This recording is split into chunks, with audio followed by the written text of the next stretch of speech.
नमस्कार मंडळी, आज आपण बनवणार आहे पालकाच्या वड्या. झटपट होतात आणि आपल्या घरच्या साहित्यामध्ये बनतात. मार्केटवरून पालक आणला. मला बघा 10ला 4 जुड्या भेटल्या. कवळा पालक होता एकदम. पालकाला मी साफ करून घेतला आणि बारीक कट करून घेतलं. स्वच्छ धुवून घेतला पालक. 3 हिरव्या मिरच्या, आलं लसूण खलबत्त्यामध्ये बारीक करून घेतलं आहे. आणि आपण जो पालक धुवून ठेवलेला तो एका भांड्यात घेतला. कसुरी मेथी, ओवा आणि तिळ घेतले. त्याच भांड्यामध्ये बेसनचं पीठ, तांदळाचं पीठ, कसुरी मेथी, ओवा आणि तीळ ॲड करून चवीनुसार मीठ ॲड केलं, लाल तिखट ॲड केलं आणि पालकाच्या पानामध्येच पाणी जे होतं ना पालकाचं त्याच्यामध्येच मी ते पीठ मळून घेतलं. जास्त बाकी एक्स्ट्रा पाणी ॲड करायची गरज नाही लागली. थोडंसं वरून तेल ॲड केलं आणि आपल्याला व्यवस्थित गोळा करून घ्यायचं. त्याचा गॅस पेटवला आणि गॅसवरती मी कुकर ठेवला आहे. कुकरच्या भांड्यामध्ये थोडंसं पाणी ॲड केलं आणि एका वाटीमध्ये पाणी भरून ठेवलं. त्याच्यात एक प्लेट ठेवली आणि त्या प्लेटमध्ये जे मी 2 गोळे बनवून घेतलेले पालकाचे ते ॲड करून ठेवले. आणि आता कुकरला मी 7 ते 8 शिट्ट्या करून घेणार. वरती झाकण ठेवलं जेणेकरून ते ओलं न राहावं याच्यासाठी.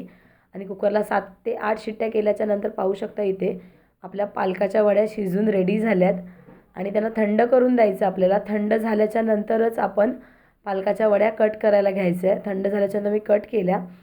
पॅन ठेवलेला, पॅनमध्ये तेल ॲड केलं आणि त्या तेलामध्ये मी शॅलो फ्राय करणार आहे. एक एक करून मी सर्व पालकाच्या वड्या सोडून घेतल्यात. आणि तेल मी संपूर्ण तव्याला लागावं याच्यासाठी थोडा तवा एक साईडला केलेला. त्याच्यानंतर एक साईड फ्राय झाल्याच्यानंतर दुसऱ्या साईडून आपण वड्या पलटी करून घेणार आहे. असं अलटून पलटून आपण सर्व वड्या व्यवस्थित क्रिस्पी होईपर्यंत दोन्ही साईडून फ्राय करून घेणार आहे. आणि खूप झटपट होतात आणि एकदम खायला देखील मस्त लागतात. पालक हा आपल्या शरीरासाठी खूप हेल्दी असतो. जर कोणाला नसेल आवडत पालक तर अशा वड्या नक्की बनवून ट्राय करा. आणि बघा खायला पण खूप टेस्टी लागतो आणि एकदम क्रिस्पी करायचं आपल्याला. मी सर्व करणार आहेत वड्या आणि कशा झाल्यात मला नक्की सांगा. एक वडी मी तुम्हाला पालकाची तोडून देखील दाखवणार आहे. पूर्णपणे आतमधून शिजली देखील आहे आणि आपली शेकली देखील आहे. आणि अशाच नवनवीन रेसिपी पाहण्यासाठी माझ्या पेजला लाईक करा, शेअर करा आणि सबस्क्राईब करायला विसरू नका. आणि नक्की ट्राय करा. धन्यवाद.